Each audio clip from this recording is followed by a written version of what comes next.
ভাইরা, আমি নামাজ পড়লাম, নামাজ পড়তেছিলাম, আমি ভাবলাম যে আপনাদেরকে কি বলবো।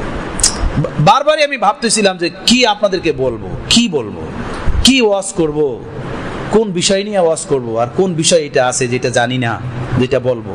জানি তো বহু কিছু, নাই তো শুধু আমল নাই, বাস্তব ফিল্ড এটার বাস্তবায়ন নাই, এইটার অভাব। শরীয়তে মুতাহহারার আহকামাতের উপরে আমল করার জন্য শুধু জানাই যথেষ্ট না, জানার পরে জাননেওয়ালা লোকদের তবিল দীর্ঘ সোহবত দরকার, পরশ দরকার, পরে শরীয়ত তবিয়ত হয়ে যায়। জানাই যথেষ্ট না, শরীয়তের উপরে যারা মাননেওয়ালা লোক, শরীয়তের উপরে যারা অটল অবিচল জিন্দেগি গুজারনেওয়ালা লোক, তাদের সাথে নিজের জীবনটাকে দীর্ঘদিনের জন্য বেঁধে দিতে হয়। এরপরে নিজের জীবনের সব সাইডগুলো ধীরে ধীরে শরীয়ত মতো হয়ে যায়। দেখবেন গ্রাম অঞ্চলে এখন তো নাই, গরু দিয়ে হাল চাওয়ার সিস্টেম তো এখন নাই, এখন ট্রাক্টর আসছে। যারা মুরব্বী মানুষ গ্রামগঞ্জের আছেন তারা দেখছেন যে গরু থাকে দুইটা তিনটা, এক দুইটা থাকে পাগলা, ওইটা হালের যোগ্য থাকে না, শুধু লাফালাফি দৌড়াদৌড়ি করে। পরে ওরে খেতে নেওয়ার আগে হাল জোতা যায় এমন গরুর সাথে বাইন্দা খালি জমিনের ভিতরে কিছুক্ষণ ঘুরায়, 2 ঘন্টা 3 ঘন্টা সকালে বিকালে, দেখছেন আপনারা এরকমের ঘুরায়, শুধু ঘুরাইতে থাকে। এভাবে একবার জিজ্ঞেস করছি, চাচা কি করেন? কয় বাবা এটা পাগলামি করে, এটা পাগলামি করে, এটা হাল, এটার দ্বারা হাল চাওয়া যায় না, তো এটা ঘুরাইতেছি যাতে করে ওর এই হাল চাওয়ার অভ্যাসের ভিতরে আসে, এটা যেন কন্ট্রোলে থাকে। কথা বুঝতেছেন? আমাদের নফস এভাবে ওই পাগলা গরুর মতো গুনাহ করতে করতে পাগল হয়ে গেছে, শরীয়ত বিরোধী কাজ করতে করতে এটা ওই পাগল হয়ে গেছে। এটাকে শরীয়তের পথে আনা, ইসলামের পথে আনা, দ্বীনের পথে আনা, আল্লাহর হুকুমের পথে উঠানো এত সহজ না। আমার বন্ধু, যে মানুষগুলো সত্যিকার অর্থে মানুষ, ইনসানে কামেল, সবরোজ যাদের আল্লাহ আল্লাহ রাসূলের হুকুম মতো যাদের জীবন যাপন, এমন মানুষের সাথে কিছুদিন বেঁধে দিতে হয়, জোরালো বেঁধে দিতে হয়, কষায়া, যেভাবে গাছের ভিতরে কলম লাগায় কষায়া বাঁধে, এরপরে ওর ভিতরে কলম বের হয়। আমার বন্ধু, আল্লাহওয়ালা মানুষের সাথে গুনাহগার হৃদয়গুলোকে, গুনাহগার জীবনগুলোকে সেভাবে বিধি দিতে হয় কিছুদিনের জন্য। এরপরে এই গুনাহগার জীবনটা গুনাহগার জীবন থাকে না, সেটাও আল্লাহর হুকুম ও ফরমাবরদারওয়ালা জীবনে পরিণত হয়ে যায়। কথা বুঝতেছেন? এভাবে শুধু মাসকাবারি ওয়াজ শোনার দ্বারা, হাফতাবারি ওয়াজ শোনার দ্বারা ফায়দা হয় না তা বলবো না, হ্যাঁ ফায়দা হয়, জানা যায়, আবেগ জাগে, আবেগ তৈরি হয়, মানুষের মতো মানুষ হওয়ার মতো ফিকির তৈরি হয়, কিন্তু এতটুকু যথেষ্ট না, এতটুকু যথেষ্ট না। মাওলানা জালালউদ্দিন রুমি রহমাতুল্লাহ আলাইহি বলেন যে দেখো তীর আকাশের দিকে ওড়ে কিভাবে, তীর আকাশের দিকে কিভাবে ওড়ে, ওইটা কামানের ভিতরে নিয়ে আসে, কামানের সুতার ভিতরে নিয়ে এসে পরে টান দিয়ে মারে, দেখছেন না আপনারা, পরে ওইটা আকাশে উড়ে যায়। তীর যদি কামানের সুতার আওতায় না আসে তো ওইটা আকাশে উড়বে না। কথা বুঝতেছেন?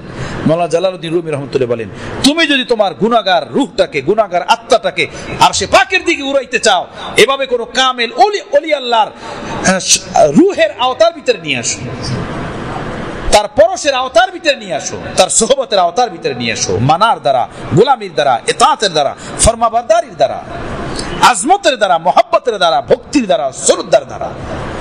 কথা বুঝতেছেন? তার রূহের আওতায় নিয়ে আসো, সে কামানের মতো তোমার রূহটাকে উড়াইয়া দেবে আরশে পাকের দিকে, আরশে পাকের দিকে। যেভাবে প্রিয় রাসূল সাল্লাল্লাহু তাআলা আলাইহি সাল্লামের সুহবতে মুবারকা সাহাবায়ে কেরামদেরকে এই জমিনের মানুষ রাখে নাই, তাদেরকে আরশে পাকের ফেরেশতাদের থেকে দামি বানাইয়া দিয়েছে। হ্যাঁ, আরশের ফেরেশতারা আহ আহ করত। আল্লাহ নবী মসজিদে নববীতে বসা, আর এক সাহাবী আসতেছিলেন মসজিদে নববীর দিকে, জিবরাইল আমিন এসে বললেন, ইয়া রাসূলুল্লাহ, ওই যে লোকটা আসতেছে চিনেন তাকে? বলল না, এখনো তো বুঝতে পারি নাই কে আসতেছে কাছে, মসজিদের দিকে কে আগে আসতেছে? বলল ওই যে আসতেছে আবু যর, আপনার সাহাবী আবু যর। আচ্ছা, বলল হ্যাঁ। আল্লাহ নবী বললেন, আওয়া তারিফুনাহু, তোমরাও ওরে চিনো? আবু যরকে তোমরাও চিনো? আবু যর গিফারিকে? হযরত জিবরাইল আমিন বললেন, হুয়া আশহুরু ইনদানা মিন আশহুরি ইনদাকুম ফিল মদিনা। হে প্রিয় রাসূল, আবু যর গিফারিকে তো মদিনার লোকেরা চিনে নাই, মদিনার লোকদের নিকটে যতটুকু পরিচিত তার থেকে বেশি পরিচিত আকাশের ফেরেশতাদের নিকটে। আল্লাহ নবী বললেন বিমাযা নালা হাযিহিল ফাজিলা, আবু যার গিফারি এই মর্তবা পেল কিভাবে, এই মাকাম পেল কিভাবে? জিবরাইল আমিন বললেন যে দুইটা আমল আবু যার গিফারিকে এই মাকামে, এই মর্তবায় পৌঁছে দিয়েছে। এক নম্বর, লিসিগারি ফি নাফসিহি, নিজেকে অত্যন্ত ছোট মনে করে, হেয় মনে করে, তুচ্ছ মনে করে, পাপী মনে করে, অপরাধী মনে করে, খারাপ মনে করে। এইটা ভাবে কিয়ামতের ময়দানে আসামির কাঠগড়ায় যদি কেউ দাঁড়ায় তো আবু যার আমিই দাঁড়াবো, আবু যার আমিই দাঁড়াবো কিয়ামতের ময়দানে আসামির কাঠগড়ায়, এছাড়া আমি আর কাউকে দেখি না। আল্লাহর দরবারে অপরাধী হয়ে যদি কেউ দাঁড়ায়, সে অপরাধী লোকটা আমি। এভাবে নিজেকে সে মনে করে। এই এক আমল, সে নিজেকে সবচেয়ে ছোট, খাটো, তুচ্ছ, হাকির মনে করে। আর একটা আমল হলো কাসরাতের সাথে সূরা ইখলাসের তেলাওয়াত করে, হাঁটতে চলতে উঠতে বসতে এটা পড়তে থাকে, এটা পড়তে থাকে। এই দুই আমল মদিনার সাহাবীদের থেকে আকাশের ফেরেশতাদের নিকটে আবু যার গিফারিকে বেশি প্রিয় বানিয়ে দিয়েছে। সুবহানাল্লাহ, সুবহানাল্লাহি বিহামদিহি, সুবহানাল্লাহিল আযীম। আল্লাহ নবী আবু যার গিফারিকে বলেন, আবু যার, আমি তোমাকে অত্যন্ত দুর্বল দেখতেছি, তুমি অত্যন্ত দুর্বল মেজাজের মানুষ, নরম মেজাজের মানুষ। তুমি দুইজন মানুষের মধ্যে বিচার করেনেওয়ালা হাকিম হবে না, দুইজন মানুষের জিম্মাদারিও তুমি নিবে না, এবং দুইজন মানুষের মাঝখানে তুমি ফয়সালা করবে না, হাকিম হবে না। ভুল না হয়ে যায় তোমার দ্বারা, ভুল না হয়ে যায়। সুবহানাল্লাহ বিহামদিহি। হক নষ্ট না হয় কারো দ্বারা, কারো হক তোমার দ্বারা নষ্ট না হয়ে যায়, কারো হকের ক্ষেত্রে তোমার কোথায় না হয়ে যায়। খবরদার, দুইজন মানুষের জিম্মাদারিও নিবে না, দুইজন মানুষের মাঝেও তুমি ফয়সালা করবে না। সুবহানাল্লাহ, সুবহানাল্লাহ, সুবহানাল্লাহ। আল্লাহ নবী মৃত্যু যন্ত্রণায় শায়িত। জিবরাইল আমিন আসলেন, এসে বললেন, ইয়া রাসূলুল্লাহ, ওই যে বাহিরে আজরাইল দাঁড়ানো, আমি আর মিকাইল দুইজন ভিতরে আসলাম। আল্লাহ তাআলা আপনার সান্নিধ্যে আপনার সাথে জিয়ারত করতে চান, আপনার সাথে দেখা করতে চান। আল্লাহ আপনার দিদারের জন্য অপেক্ষমান। যদি আপনি পারমিশন দেন তো আজরাইলকে ভিতরে আসতে বলবো, আর যদি আপনি পারমিশন না দেন তাহলে আমরা চলে যাব। আপনার মর্জি, এখন আপনি যেটা বলেন। আল্লাহ নবী বললেন, জিবরাইল, সারা দুনিয়ার মায়া, মোহাম্মত, ভালোবাসাকে ত্যাগ করে আমি প্রিয় মাওলার দিদারের জন্য আমি যেতে প্রস্তুত, যেতে প্রস্তুত। আমার বন্ধু, ভাবেন তো, 9 জন স্ত্রী, মসজিদ নববীর চতুর্দিকে তাদের ঘর।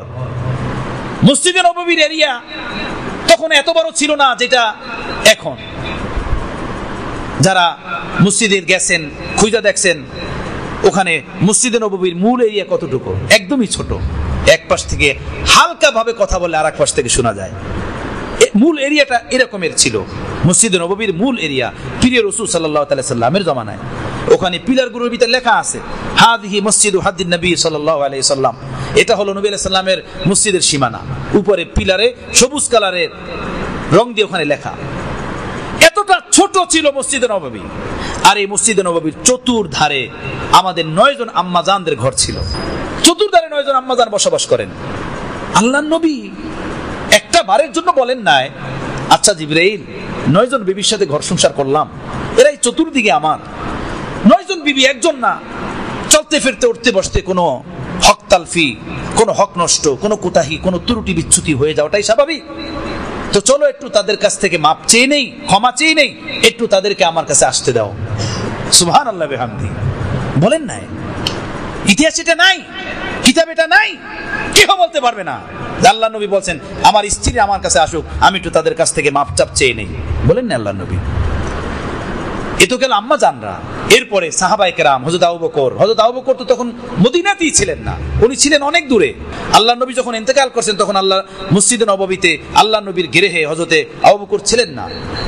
হযরত আবু বকর সিদ্দিক সন্ধ্যাবেলা আসছেন মদিনাতে, এসে শুনলেন আল্লাহ নবী দুনিয়া থেকে বিদায় নিয়ে চলে গেছেন। সারা জীবন কাছে রয়েছেন, ইন্তেকালের সময় কাছে নেই। এসে যখন শুনলেন আল্লাহ নবী ইন্তেকাল করছেন, ঘরের ভিতরে ঢুকছেন আয়েশার ঘরে। আল্লাহ নবীর দেহ মুবারক রাখা, কাফর মাথার উপর থেকে সরাইয়া কপালে চুমা দিয়া পরে সাথে সাথে এলান করলেন যে, ভাই সাহাবীরা সবাই মসজিদে নববীতে আসো। মসজিদে নববীতে গেলেন, ভাষণ দিলেন যে মুহাম্মাদের ইবাদত করত, উপাসনা করত, তো সে শুনে নাও, মুহাম্মদ সাল্লাল্লাহু আলাইহি ওয়াসাল্লাম সে দুনিয়া থেকে বিদায় নিছেন, কিন্তু যে আল্লাহর উপাসনা করত সে আল্লাহ এখনো জিন্দা আছেন এবং জিন্দা থাকবেন। হযরত ওমর রাদিয়াল্লাহু তাআলা আনহু বলেন, রাসূল পাক সাল্লাল্লাহু তাআলা সাল্লামের ইন্তেকালের পরে হযরত আবু বকর সিদ্দিক রাদিয়াল্লাহু তাআলা আনহু কোরআনে পাকের সূরাতুন নিসার ওই আয়াত পড়লেন, ওমা মুহাম্মাদুন ইল্লা রাসূলুন ক্বাদ খালাত মিন ক্বাবলিহির রুসুল আফা ইমাতা আও কুতিলান ক্বালাবতুম আলা আকাবিকুম। এই আয়াত মিম্বারে দাঁড়ায় হযরত আবু বকর সিদ্দিক রাদিয়াল্লাহু তাআলা আনহু পড়লেন। হযরত ওমর বলেন যে আমার মনে হয় এই আয়াতের আগে আমি শুনিই নাই, এই মাত্রই আয়াত নাযিল হয়েছে। একদম ঠান্ডা হয়ে গেছেন। আমি এই কথা বলতে চাই নাই, বলতে চাইছি এইটা, হযরত আবু বকর, হযরত ওমর, ওসমান, আলী, জুমলায় সাহাবায়ে কেরাম যারা 24টা ঘন্টা আল্লাহর নবীর সাথে উঠতেন, বসতেন, চলতেন, মসজিদে নববীতে, জিহাদের ময়দানে, এখানে ওখানে, বাজারে।